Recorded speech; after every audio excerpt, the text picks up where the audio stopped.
Number 4, find the value of the variable of PB if B is in between A and B. So let's draw this first, okay?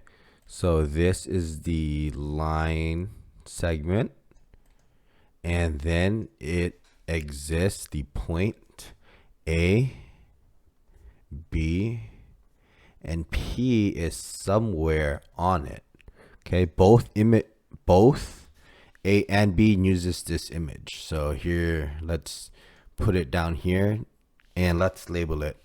We see here that AP is 7.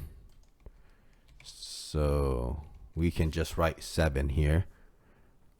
Then we see that PB is 3x.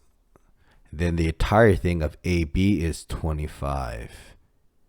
All right. This allows us to set up the equation to solve for x, then solve for PB. Okay? Because we know PB is defined as 3x. So we need to know the value of x to know what PB is. All right, so let's set up the equation. AP plus PB is equal to 25. AB is 7, PB is 3x. That is equal to 25. Minus 7, you get 3x is equal to, I believe, 18, 19, 20, 21, 22, 23, 24, 25. That is correct. Divide by 3, divide by 3. This cancels. X is equal to 6. Now we actually have a value for x, which is 6. So we substitute it in.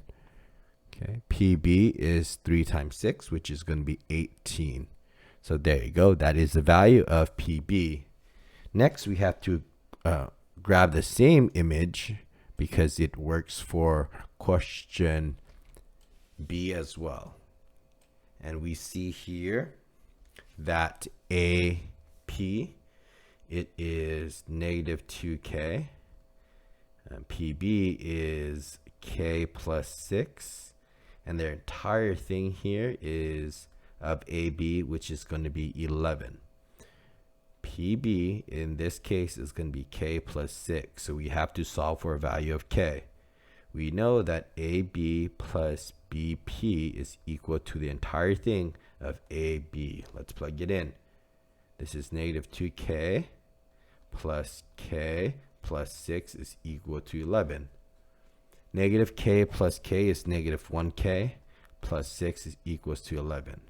Minus 6 to both sides. This cancels, leaving you negative 1k is equal to, I think, a 5, right? Correct. Divide by negative 1, divide by negative 1. You get k is equal to negative 1. The variable can be a negative, though, right? So we plug in back to PB, which is going to be equal to negative 5 plus 6. PB is equal to a value of 1. This means this is a 1, right? If you don't believe me, substitute it in for AB. AB is negative 2k. The k is negative 5. Negative 2 times negative 5 is a positive 10. That means this piece is a positive 10. 10 plus 1 is 11. Okay? That's how you could always double check your work.